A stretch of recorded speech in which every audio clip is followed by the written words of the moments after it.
Asan si Bong? Wala Yun lang po. po. Yun lang po, wala pa. Wala pa Oras po. na, alas 10 na. Opo, pag-alas. Galas Alas 10 na. po. Wala pa rin Wala po. pa. Eh, kadalasan, alas 7 pa lang dito. Oo, maaga yan. Ayun nga, nabanggit na ng Kagwang Lunes ngayon at tsak napakarami ang nag-aabang rito. Dahil kahapon, linggo, day off.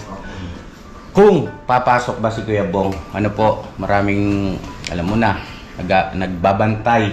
So ngayon, Lunes, day off, kahapon, linggo, mag-aalas 10 na, wala pa si Kuya Bong. Nabanggit na kanina, usually dumarating siya ay alas 7, bago mag-alas 8, nandito na po. Asaan kaya si Kuya Bong? Yun lang. Yun lang.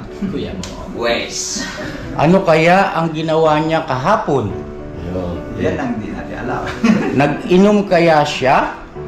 Napanindigan niya kaya yung kanyang pangako na hindi na siya mag-iinom?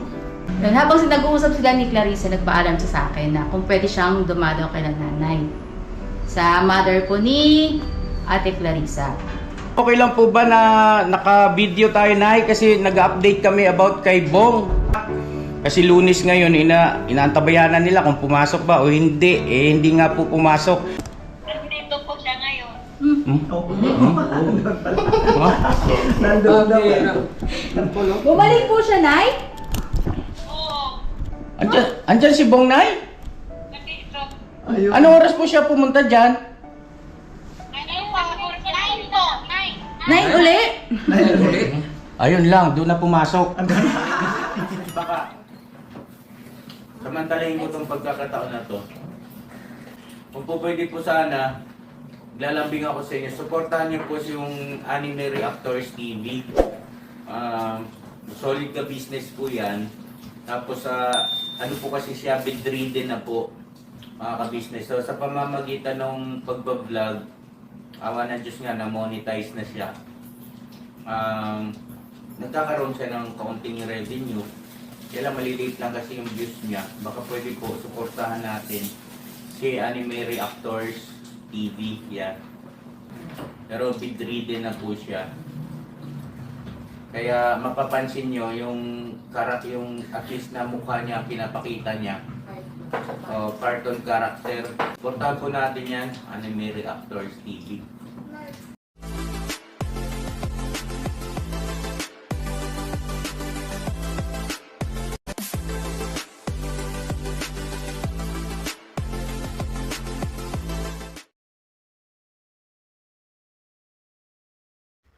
Hello guys, muli po, isang mapagpalang araw po sa inyong lahat. Narito po ulit ang inyong lingkod, Anime Reactors TV. At sa araw pong ito ay gawan po natin ng reaksyon itong muli na namang pag-absent nitong si Kuya Bong. Ayon nga po kay ka-business, nung Sabado daw po ng hapon, bago ito umuwi, ay nagpaalam pa ito sa kanila na pupunta nga daw siya doon sa kanyang bibiananin sa Bulacan. At kinabukasan nga po ay nag-update ito si Ate Clarissa kay Laka Business na naando na nga daw po si Kuya Bong sa bahay ng kanyang nanay. At ayon kay Ate Clarissa ay dumating daw ito doon ng mga bandang alas 9 ng umaga. At umuwi nga daw po ito ng bandang alas 3 na ng hapon. At sabi din po ni Ate Clarissa ay nasabi daw nito si Kuya Bong sa kanya na may nag-aantay nga daw pong tao dito kay Kuya Bong doon sa kanilang bahay. At niyayaya nga daw siya mag-inom. Siguro, bago umalis itong si Kuya Bong sa kanila, ay niyaya na siya ng mga barkada niya makukulit na mag-inom. Pero dahil nga sa gusto na ni Kuya Bong na magbago, kaya naman iniwasan niya ang mga ito. At ito na nga po guys, nung Lunes, ay absent na naman itong si Kuya Bong. Kaya nag-worry itong sila ka-business kung nasa na nga ba itong si Kuya Bong. Kasi baka nga daw napainom na naman ito. Kaya naman minabuti ni ka-business na tawagan ang nanay ni Ate Clarissa para alamin kung kumusta ba ang pagpunta doon ni Kuya Bong. At ang sabi nga ng nanay ni Ate Clarissa ay naging maayos naman daw. naging maayos naman daw ang naging pagpunta doon ni Kuya Bong at ang pakikitungo doon ni Kuya Bong. Pagdating nga daw ni Kuya Bong doon ay kaagad ito nag-bless. At nung papasukan nga daw nila sa bahay ay nagtanggal ito ng sombrero. Kumbaga ay naging maginoo ito si Kuya Bong doon. At ikwento din ni nanay na kinumpronta daw siya ni Kuya Bong about Jamir. Sa ginawang ito ni Kuya Bong ay makikita natin na nagmamature na talaga siya. Dahil dati ay wala naman itong pakialam sa mga tao sa paligid niya. Kumbaga hindi nito ugali na magsuri ng buhay ng ibang tao.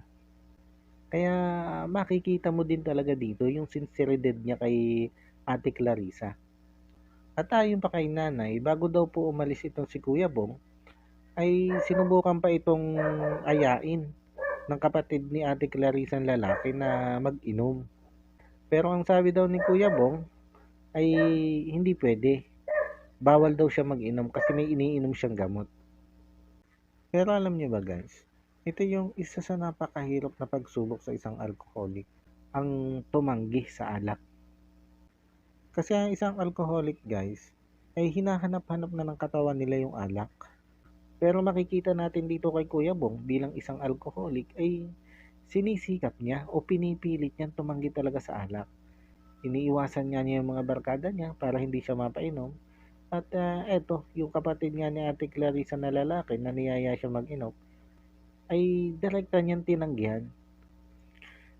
Kaya isa itong napakagandang senyales sa ginagawang pagbabago ni Kuya Bong. Kahit pa paano, ay nakakatanggi na siya sa alak. Bagamat hindi natin masasabi na 100% na talagang tuluyan niya ng matatanggihan ng alak. Kasi syempre, nandiyan na sa paligid yung tukso. Lalo na nga't may mga kabarkada siyang siraulo na walang pakialam sa kanya kung ano man mangyari sa kalusugan niya. Basta ang mahalaga sa kanila ay ang mag-enjoy kasama si Kuya Bong. Hindi nila naisip na yung kalagayan o kalusugan ni Kuya Bong. Imposible naman kasi na hindi nila napapanood ang vlog ni Ka-Business at na hindi nila malaman na itong si Kuya Bong nga ay mataas ang uric acid at saka ang sugar. At isa sa pinagbawal nga dito ng doktor ay ang pag-iinom. Pero yun nga, sa kabila nung na-vlog nga ni Ka-Business na yun na bawal kay Kuya Bong pag-iinom, ay naroon pa rin sila para yayain si Kuya Bong na mag-inom. At sa tingin ko, ay ito din yung isa sa napakalaking hamon kay Kuya Bong. Ang patuloy silang tanggihan. At ito yung titingnan natin. Ito yung susubaybayan natin. Kung hanggang saan nga ba matatanggihan ni Kuya Bong itong tukso sa kanya ng mga siraulo niyang barkada. At yun nga guys, nasabihin ni Ka-Business sa nanay ni Ate Clarissa na hindi na naman niya ito pumasok si Kuya Bong itong Lunes, ay sinabi ng nanay ni Ate Clarissa na nandun nga daw sa kanila si Kuya Bong. Kaya laking tuwa nila Ka-Business na nalaman nila na kaya pala umabsent si Kuya Bong ay pumunta ito dun sa Bulacan sa nanay ni Ate Clarissa.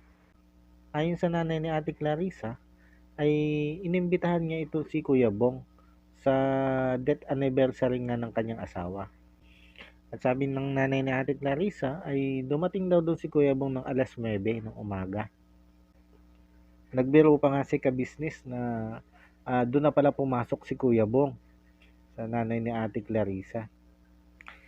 At nung kausapin ni Ka-Business itong si Kuya Bong, may napansin lang ako na totoo yung sinasabi nila Ka-Business na ito si Kuya Bong, pag wala sa harap ng camera o wala sa vlog, ay madaldal, marami siyang nasasabi.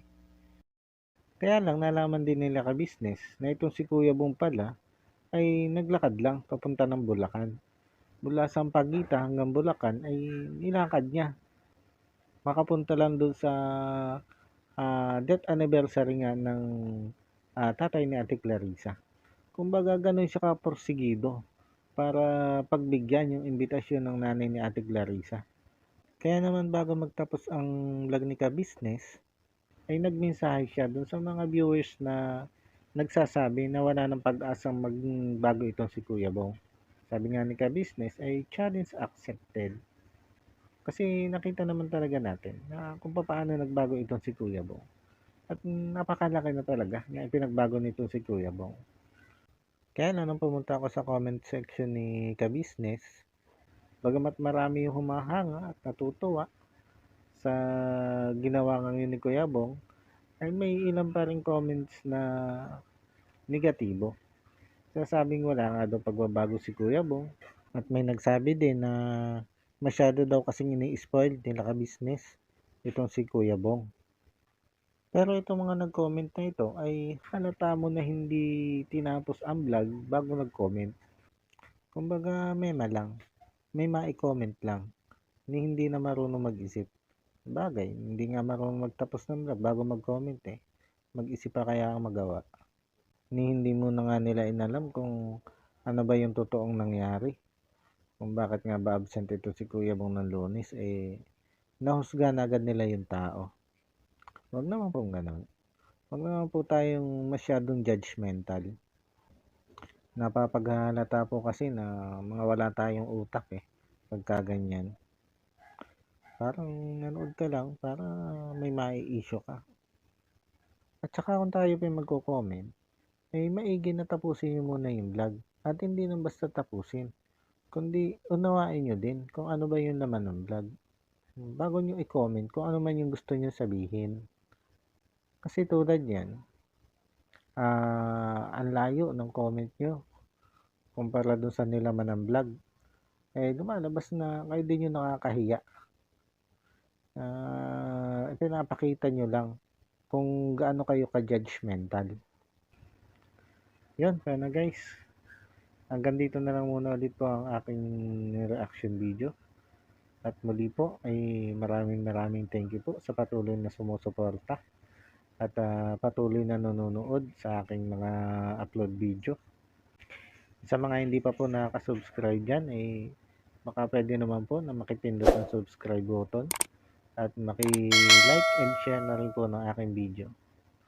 At syempre wag din po natin kakalimutang patuloy na suportahan ang mag-amang Ka-Business Official at Papa Dins TV. At kung mahaba-haba po ang inyong time, huwag na rin po kayo mag-skip ng ad. Kasi malaking tulong po ito sa ginagawa nila pong pag-charity. Isipin na lang po natin na ang bawat panonood natin sa kanila at hindi natin pag-skip ng ad ay kasama na rin tayo doon sa kanilang pagmimisyon o paghahatid ng tulong sa mga kababayan nating nangangailangan. Sana guys, hanggang dito na lang po at maraming salamat ulit po. And God bless po sa ating lahat. Anime Reactors, shoutout po. Suportahan natin yan si Anime Reactors TV. Yan, pakisupport po natin. Siya po ay isang bidridden na mga ka-business. Check nyo po yung kanyang YouTube channel, Anime Reactors TV. Siya po isang bidridden na, ayan, kahit paano nakakagawa-gawa siya ng mga reaction video patungkol sa Ka-Business Official. Suportahan po natin para kahit paano magkaroon siya ng revenue, may magamit siya sa pambili-bili man lang ng gamot. Ano po mga Ka-Business.